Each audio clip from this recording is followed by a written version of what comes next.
Bonsoir à tous, il est 19h50, bienvenue dans ce journal. Voici les titres de l'actualité de ce mercredi 21 juillet. C'est sans aucun doute l'actualité majeure du jour. Le président Alassane Ouattara et l'ex-président Laurent Gbagbo vont enfin se rencontrer. C'est un signe majeur de décrispation de l'atmosphère politique en Côte d'Ivoire. On en parle dans ce journal. Et puis la marche prévue ce jour contre la vie chère n'a pas eu lieu. Les organisateurs ont failli à respecter les critères pour son autorisation. Et puis un triste constat dans les gares routières et chez certains acteurs du transport. Alcool et stupéfiants sont ancrés dans les habitudes. Ce mercredi 21 juillet, lendemain de la fête de Tabaski, était un jour ouvrable. Pourtant, vous l'avez peut-être constaté, vous aussi, la reprise était plutôt timide dans la ville d'Abidjan, où commerce et administration ont tourné au ralenti. Beaucoup d'Abidjanais sont restés chez eux. Conséquence visible, certaines artères de la ville, traditionnellement embouteillées, étaient étonnamment fluides. Le rond-point de la Riviera 2, d'habitude grouillant de monde, était presque désert ce matin. Dans la cité administrative du Plateau, à contrario, les activités avaient repris. Deux ambiances donc dans la ville. On a fait un tour d'horizon avec Kéli Traoré et Harouna Zeba. En ce jour de reprise, après la fête de la Tabaski, la ville d'Abidjan ressemble par endroits à une ville à l'arrêt. Le rond-point de la Riviera 2, traditionnellement grouillant de monde, est quasi désert et la circulation étonnamment fluide. Même la gare de taxis communaux, prise d'assaut en temps normal par les usagers, est presque complètement vide ce matin. À Paris, il y a le rang jusqu'à 14h. Aujourd'hui, non. Même véhicule, il n'y en a pas, les clients, il n'y en a pas. Moi, je viens de la maison. Effectivement, d'habitude, il y a du monde ici. Bon, je vois un peu que ce monde-là, c'est un peu clairsemé. Effectivement, il y a très peu de monde, je ne comprends pas. Oh, la fête, c'est hier.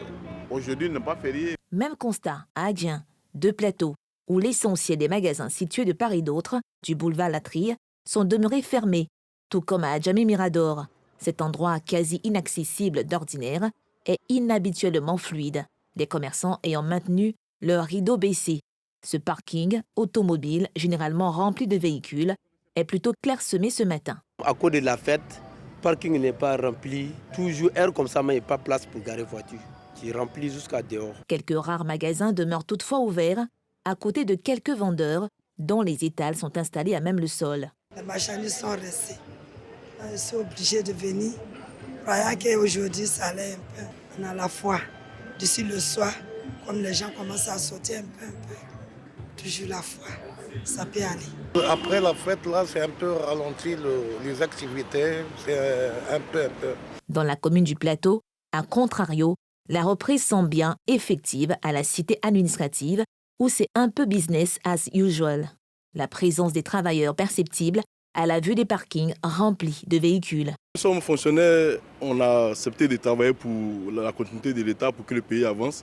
Voilà, donc la fête ne peut pas nous empêcher de venir au travail. On a fait main et pieds pour être là, voilà, pour apporter un plus à l'État de Côte d'Ivoire. La fête ne peut pas empêcher le travail que nous sommes donnés pour accompagner l'État ivoirien. On a réussi toutes les activités. Donc nous sommes là pour continuer le travail pour lequel nous sommes rémunérés chaque fin de mois. De façon globale, la reprise au lendemain de la Tabaski aura été une reprise en demi-teinte. Il y a eu un contact et le président Ouattara recevra M. Gbagbo Laurent le 27 juillet au palais de la présidence. C'est mot pour mot ce qu'a annoncé Amadou Koulibaly, porte-parole du gouvernement. C'est une rencontre très attendue des Ivoiriens. Les deux hommes vont se retrouver à nouveau face à face, 10 ans après la crise post-électorale qui avait fait plus de 3000 morts dans le pays. C'est un symbole fort d'une décrispation du climat politique. Pierre Dipomela et Tanguy Conan. Ils s'étaient déjà parlé au téléphone le 2 juillet dernier.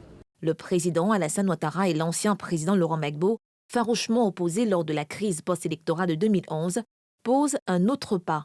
Ils vont se rencontrer et se parler de visu le mardi prochain. Le porte-parole du gouvernement en a fait l'annonce ce mercredi au cours du traditionnel communiqué qui sanctionne le Conseil des ministres. Mais la seule chose que je peux vous dire, c'est que oui, il y a eu un contact et que le président Ouattara recevra donc M. Gbagbo Laurent le 27 au palais de la présidence ici. Mardi 27 pour être précis. Pour ce qui est du dialogue national proposé par les deux leaders de l'opposition, Laurent Gbagbo et Henri Konan Bédié, le porte-parole du gouvernement, a indiqué la position du gouvernement. Le dialogue n'a jamais été rompu.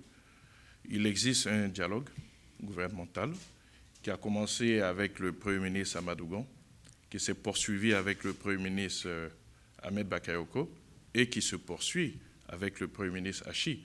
Vous vous souvenez toutes les réunions qu'il y a eu pour préparer le retour donc, de M. Gbagbo Laurent. Donc je veux bien comprendre de quoi est-ce qu'on parle lorsqu'on parle de dialogue. Il n'y a jamais eu d'interruption de dialogue dans notre pays. Peut-être qu'il faut que tous ceux qui parlent de ce dialogue puissent préciser leur idée, mais le dialogue a toujours eu lieu et il se poursuivra parce que telle est la volonté du gouvernement. Le président Laurent Gbagbo est rentré en Côte d'Ivoire le 17 juin dernier, après son acquittement par la CPI. L'opinion nationale s'était étonnée plusieurs semaines après d'une absence de contact entre l'ancien prisonnier de La Haye, Laurent Gbagbo, et le président ivoirien Alassane Ouattara.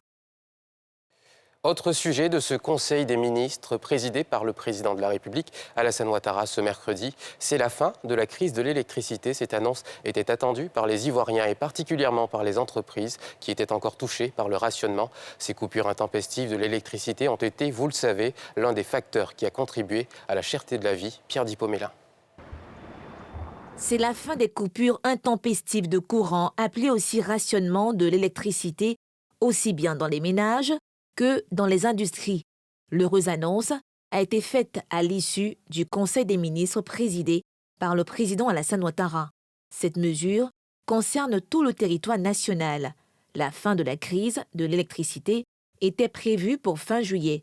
Plusieurs facteurs ont concouru à un dénouement avant l'échéance, selon le porte-parole du gouvernement. Le Conseil a adopté une communication relative à la fin du rationnement de l'électricité. En effet, avec la saison des pluies, les barrages hydroélectriques du pays ont retrouvé leur niveau normal.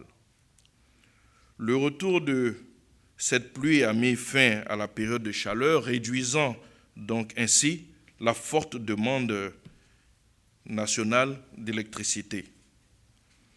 Alors qu'en période de chaleur, nous avions une demande de 1650 MW, aujourd'hui, nous en sommes à 1450 MW, soit une réduction de 200 MW en termes de demande énergétique.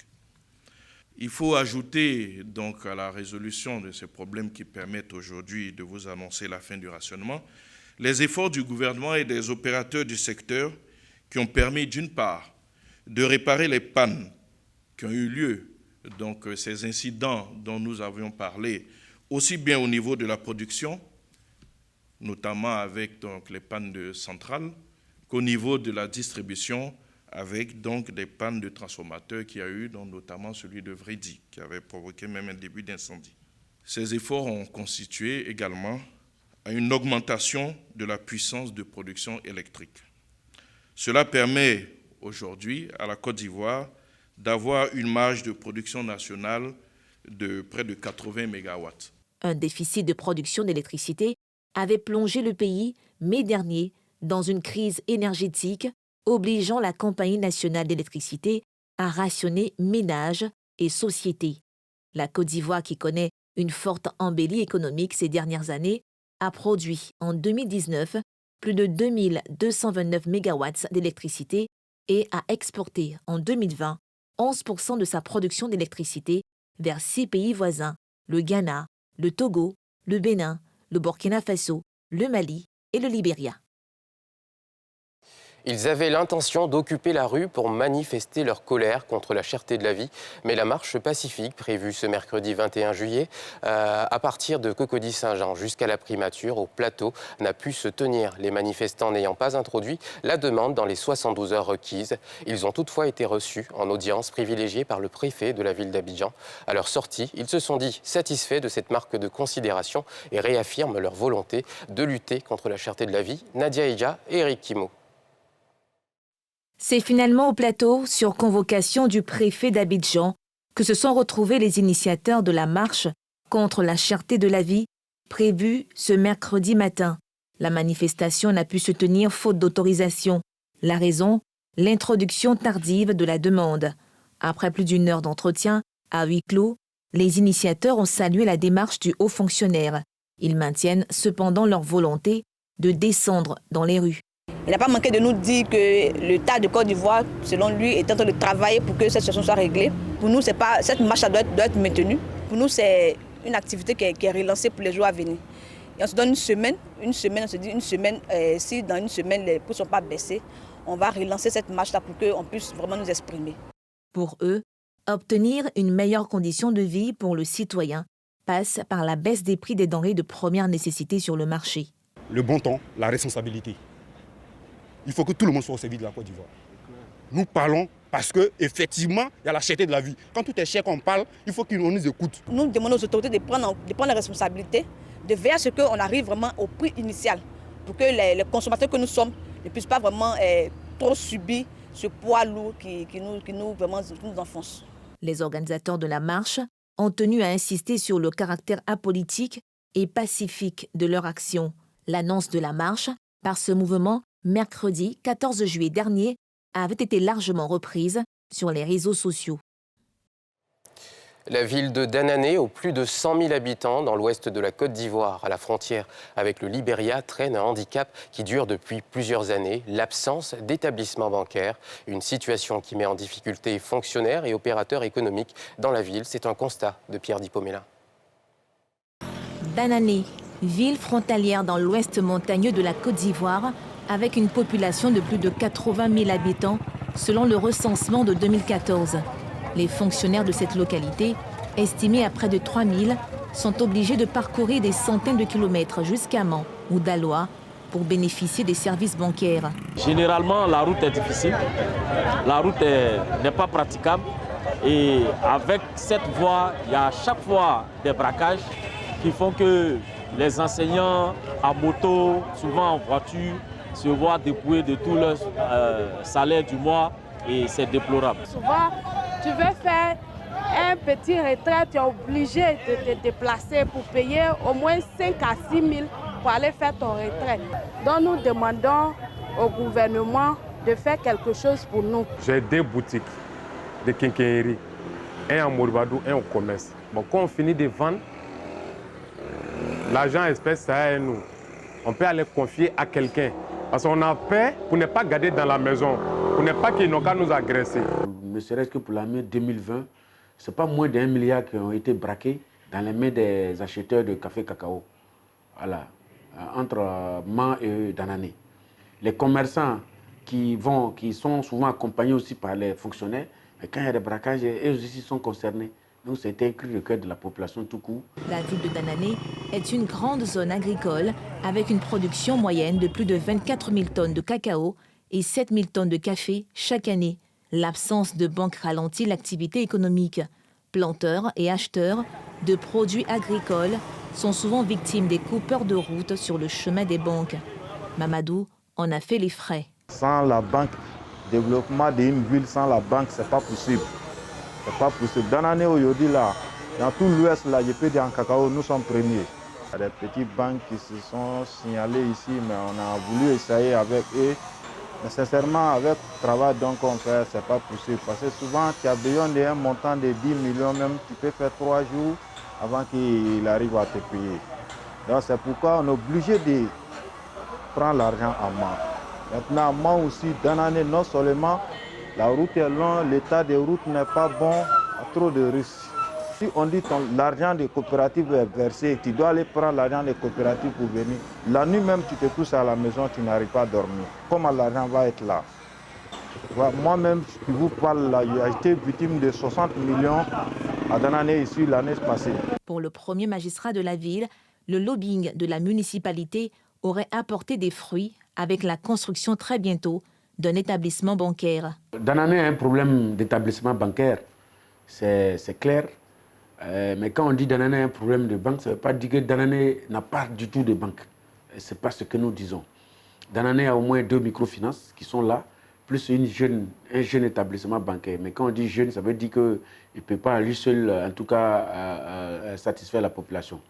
Alors, nous, dès le début de notre accession, n'est-ce pas, à la magistrature suprême de la ville, on a vraiment décidé que ça soit une de nos actions phares que nous allons mener. Courir auprès de certains des établissements bancaires pour qu'ils viennent s'installer chez nous. Et Dieu merci, On a eu la visite d'un des établissements majeurs de la Côte d'Ivoire qui a vraiment s'est intéressé à nous, qui s'est intéressé à la ville. En attendant, les fonctionnaires et opérateurs économiques de Danané sont impatients de ces banques qui sans doute donneront un coup d'accélérateur à l'économie de cette ville à une vingtaine de kilomètres du Libéria. Et à présent, triste constat dans les gares de transport routier de la capitale économique. L'alcool s'invite dans les habitudes de nombreux conducteurs et dans les minicars appelés communément Gbaka et les taxis, les transporteurs en consomment ainsi que d'autres stupéfiants. Le phénomène prend de l'ampleur et inquiète les usagers. Brice Niawa et Fulgence Kissiedou ont mené pour vous l'enquête. Rencontrés dans la ville d'Abidjan et dans différentes gares routières, ces chauffeurs et apprentis Gbaka affirment prendre des stupéfiants pendant qu'ils travaillent. Selon eux, ces alcools et produits excitants leur permettent d'être plus efficaces. Donc moi, j'essaie de balancer mes débris. Ça me donne le courage de travailler, ça me donne le moral. Voilà, ça me donne le moral de travailler. Il sait que quand il prend un foudier cigarette, il sait que bon, il sait pas, bon, ok. Il y a le gros sur le cœur, il travaille normalement. Quand tu es là à ce moment, il sait que là, tu entends. Vraiment, tu entends. Mais si tu dois donner monnaie, il n'y a pas monnaie, tu sors. Tu sais pour toi, tu n'es pas sorti sans. Tu dois avoir pour toi, pour rentrer chez toi, pour nourrir la famille. Ça fait 2 ans que je roule Gbaka maintenant. C'est-à-dire qu'il était montré là, montré encore à la télé, c'est pas joli à voir. Souvent c'est là un temps, on prend un temps, une taf, 2 taf, même une canette, 2 canettes, se réveille. Mais chacun a sa dose, hein. Moi ma dose c'est ce qui était montré là. Ça m'inspire dans le bras quoi. Sans c'est pas nier là, on va trouver là, ça oui ça on fait. Mais c'est pas pour faire parler par les clients. Tu vois non, c'est pour travailler légèrement, pour avoir l'argent, vous voyez non. Serré, bien serré, café noir, serré, tu prends ça. Bon, je me dis bon, ça coupe un peu le sommeil. Voilà, ça me met en jambe. Assises dans les gares routières et dans presque toutes les rues de la capitale économique, ces vendeuses répondent bien aux demandes des transporteurs avec des liqueurs et vins en sachets, en bouteilles, en carton. La provenance et la fabrication de ces produits d'intoxication restent un mystère. Quand ils consomment, en tout cas quand ça marche, même les détails là-bas, moi si on n'a rien vendu, on va avoir peut-être 30 000. D'après eux, quand ils boivent, ça les réveille, c'est ce qu'ils ont l'habitude de dire. Notre intention là, c'est pas de faire du mal à ces enfants qui consomment. Mais quand tu abuses, forcément quelque chose va se passer. Il y a des chauffeurs qui se cachent. Ils ne veulent pas qu'on les voit. Donc ils envoient les apprentis. Souvent, nous, on sait les donner. On cache pour les donner. Ça m'arrête parce que ça marche. Mais ce n'est pas tous les apprentis qui paient aussi. Les passagers aussi payent. Les gars ne doivent pas exagérer pour faire des conneries. On prend pour avoir la force pour faire ton travail, pour gagner l'argent. Mais il y a des gens qui prennent pour aller faire des conneries, des bêtises. Souvent, nous, on leur donne des conseils. La consommation de l'alcool au volant met la vie des passagers et celle des autres usagers de la route en danger. Lorsqu'on monte vraiment, à force de consommer l'alcool, ils nous parlent mal souvent, vraiment, donc je trouve que c'est vraiment pas une bonne idée. Ils sont volants, souvent ils sont en train de boire, ils fument. Pourtant, il y a d'autres personnes qui ne consomment, qui sont pas habituées à la fumée et tout ça. Donc vraiment, ça joue un effet vraiment négatif sur d'autres personnes. Le Gbaka, c'est moins cher. Par rapport aux compteurs véhicules qui vont aller peut-être une longue distance, on va dire peut-être 3 000, 4 500, avec au moins c'est 200, 100 francs. Donc on se soucie de notre santé, de notre vie, mais la situation oblige. La police spéciale de la sécurité routière, créée il y a 2 ans, a entamé depuis le samedi dernier une vaste opération de sensibilisation et de répression sur les voies et dans les gares routières du Grand Abidjan. Et c'est la fin de ce journal. Merci de nous avoir suivis. Demain, vous retrouverez Evelyne Débat pour votre journal. Et bonne suite de programmes sur NCI.